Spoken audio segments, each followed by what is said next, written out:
आपनको favourite YouTube channel Odisha tutorial को स्वागत जनाऊँगी। आज वीडियो रे आमे आलोचना करिबा भारतर केउ सहर केउ नदी कूଳରେ अवस्थित। भिडियोटी इंपोर्टेंट रही संपूर्ण देखिबे एवं नोट करिवे। एही भिडियोटी होछि पार्ट 2 भिडियो।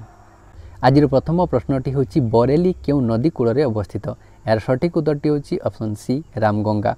बरेली नामक सहरटी रामगंगा नदी कूଳରେ अवस्थित। एही बरेली सहरटी आपनकर उत्तर प्रदेश रे रहिछि एवं रामगंगा जो नदी ताहा गोटे गंगा नदीर ट्रिब्यूटारी बा उपनदी अटे।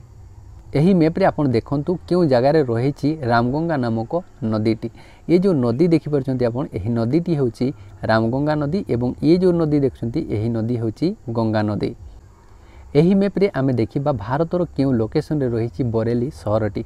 जदि आमे मैप रे देखिबा तेबे आमको सहज हेबो एहाकु मने रखिबा पई। ए जो रेड कलर देखि परछंती ए रेड कलर जगार रहिछि बरेली नामक सहरटी। परवर्ती प्रश्नटी होछि अहमदाबाद केउ नदी कूଳରେ अवस्थित। यार सठिक उत्तरटी होछि ऑप्शन सी साबरमती। अहमदाबाद नामक सहरटी साबरमती नदी कूଳରେ अवस्थित। अहमदाबाद आपनकर गुजरात रो गोटे सहर। एही मैप रे आपण देखंतु अहमदाबाद केउ लोकेशन रे रहिछि हम भारत रे। ये जो लोकेशन देखि परछंती एही लोकेशन रे रहिछि अहमदाबाद नामक सहरटी। परवर्ती प्रश्नटी होछि जबलपुर केउ नदी कूଳରେ अवस्थित। यार सठिक उत्तरटी होछि ऑप्शन बी नर्मदा। जबलपुर नामक सहरटी नर्मदा नदी कूଳରେ रहिछि। जबलपुर सहरटी आपनकर मध्य प्रदेश रे रहिछि। एही मैप रे आपण देखि नियंतु नर्मदा नदी रो लोकेशन को। ये जो नदी देखि परछंती एही नदीटी होछि नर्मदा नदी।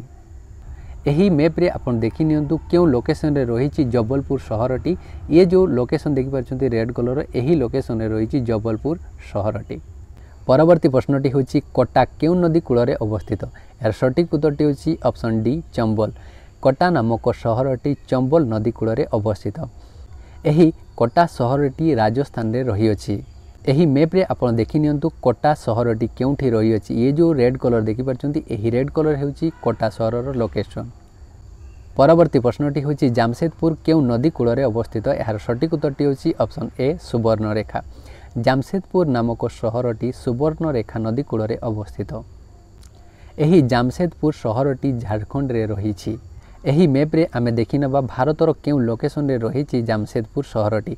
ये जो रेड कलर देखि परछंती एही रेड कलर जगह रे रहिछि जामशेदपुर सहरटी। परवर्ती प्रश्नटी होछि उज्जैन केउ नदी कूଳରେ अवस्थित। यार सठिक उत्तरटी होछि ऑप्शन डी सिप्रा। उज्जैन नामक सहरटी सिप्रा नदी कूଳରେ अवस्थित। एही उज्जैन नामक सहरटी मध्य प्रदेश रे रहिछि एवं आउ गोटे इंपोर्टेंट कथा मने रखंतु सिप्रा नदीटा हेउछि चंबल नदीर गोटे उपनदी।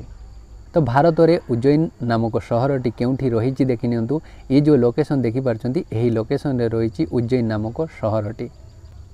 परवर्ती प्रश्नटी होछि गुवाहाटी एवं डिब्रुगढ़ केउ नदी कूଳରେ अवस्थित। यार सठिक उत्तरटी होछि ऑप्शन ए ब्रह्मपुत्र। गुवाहाटी एवं डिब्रुगढ़ दुईटी जाक सहर ब्रह्मपुत्र नदी कूଳରେ अवस्थित। एही ब्रह्मपुत्र नदीटी चीन भारत एवं बांग्लादेश तीनोटी जाक देश रे रहिछि। गुवाहाटी एवं डिब्रुगढ़ दुईटी जाक सहर आसाम रे रहिछि। एही मैप रे आपण देखंतु ब्रह्मपुत्र नदीर लोकेशन को। ये जो नदी देखि परछंती एही नदीटी होछि ब्रह्मपुत्र नदी। एही मैप रे आपण देखंतु केउ लोकेशन रे रहिछि गुवाहाटी एवं केउ लोकेशन रे रहिछि डिब्रुगढ़। ये जो लोकेशन देखि परछंती ये होछि गुवाहाटी रो लोकेशन एवं ये जो लोकेशन देखि परछंती ये होछि डिब्रुगढ़ रो लोकेशन। परवर्ती प्रश्नटी होछि लखनऊ केउ नदी कूଳରେ अवस्थित। यार सठिक उत्तरटी होछि ऑप्शन बी गोमती। लखनऊ गोमती नदी कूଳରେ अवस्थित। लखनऊ उत्तर प्रदेश रे रहिछि एवं उत्तर प्रदेश रो कैपिटल सिटी मध्य लखनऊ। गोमती आउ गोटे इंपोर्टेंट कथा मने रखंतु गोमती हेउछि गंगा नदीर ट्रिब्यूटारी। एही मैपटी को ध्यान दियंतु केउ लोकेशन रे रहिछि गोमती रिभरटी। ये जो नदी देखि परछंती एही नदीटी होछि गोमती नदी। आगुरु आमे एही मैप रे आलोचना करथिले रामगंगा नदी विषय रे एवं ए नदी होछि गोमती नदी। एही मैप को देखंतु केउ लोकेशन रे रहिछि लखनऊ सहरटी हम भारत रे। एही जो रेड कलर देखि परछंती एही रेड कलर जगह रे रहिछि लखनऊ नामक सहरटी। परवर्ती प्रश्नटी होछि नासिक केउ नदी कूଳରେ अवस्थित। यार सठिक उत्तरटी होछि ऑप्शन डी गोदावरी। नासिक नामक सहरटी गोदावरी नदी कूଳରେ अवस्थित। एही नासिक सहरटी महाराष्ट्र रो गोटिए सहर। एही मैप को आपण देखंतु केउ लोकेशन रे रहिछि गोदावरी नदीटी आपण जानि परिबे। ये जो नदी देखि परछंती ना एही नदी होछि गोदावरी नदी। आम भारत में नासिक क्यों लोकेशन रे रही देखि नियंतु आपको आउ टिके सहज हो यह मन रखा ये जो रेड कलर लोकेशन देखिपारछंती एही लोकेशन रे रही नासिक नामक सहरटी। परवर्ती प्रश्नटी होची पानाजी क्यों नदी कूल अवस्थित यार सठिक उत्तरटी होची ऑप्शन ए मंडवी। पानाजी नामक सहरटी मंडवी नदी कूल अवस्थित।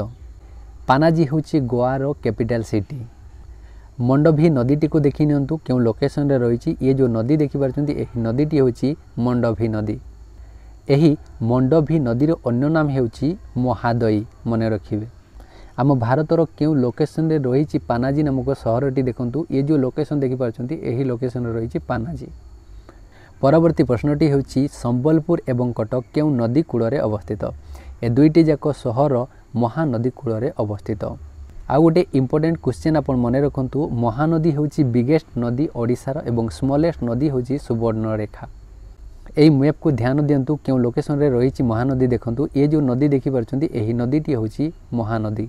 एही मैप को टिके नजर दियंतु क्यों लोकेशन रे कटक रही एवं क्यों लोकेशन रे संबलपुर रही देखिनंतु ये जो लोकेशन देखि परछंती एही लोकेशन रे कटक रही एवं ये जो लोकेशन देखिछंती एही लोकेशन रे संबलपुर रही अछि। परवर्ती प्रश्नटी होची तालचेर क्यों नदी कूल अवस्थित यार सठिक उत्तरटी होची ऑप्शन बी ब्राह्मणी। तालचेर सहरटी ब्राह्मणी नदी कूल अवस्थित। यही मैप रे देखंतु क्यों लोकेशन रे रही ब्राह्मणी नदीटी ये जो नदी देखि परछंती छोट नदीटी एही नदीटी होची ब्राह्मणी नदी। परवर्ती प्रश्नटी होची श्रीनगर क्यों नदी कूल अवस्थित यार सठिक उत्तरटी होची ऑप्शन बी झेलम। श्रीनगर सहरटी झेलम नदी कूल अवस्थित। Srinagar Jammu and Kashmir union territory रे रही अछि। क्यों लोकेशन रे रही झेलम नदी देखंतु ये जो नदी देखि परछंती एही नदीटी होची झेलम नदी। आम भारत में श्रीनगर रो लोकेशन देखि नियंतु ये जो रेड कलर रो लोकेशन देखि परछंती एही जगह रे रही श्रीनगर सहरटी। परवर्ती वीडियो रे आमे आलोचना करिबा क्यों नदी क्यों जगह रू बाहरिची एवं क्यों जगह रे जाई मिसिची ता विषय रे डिटेल्स रे आलोचना करिबा। परवर्ती वीडियो टी को देखिबा पई सब्सक्राइब करि नियंतु। धन्यवाद।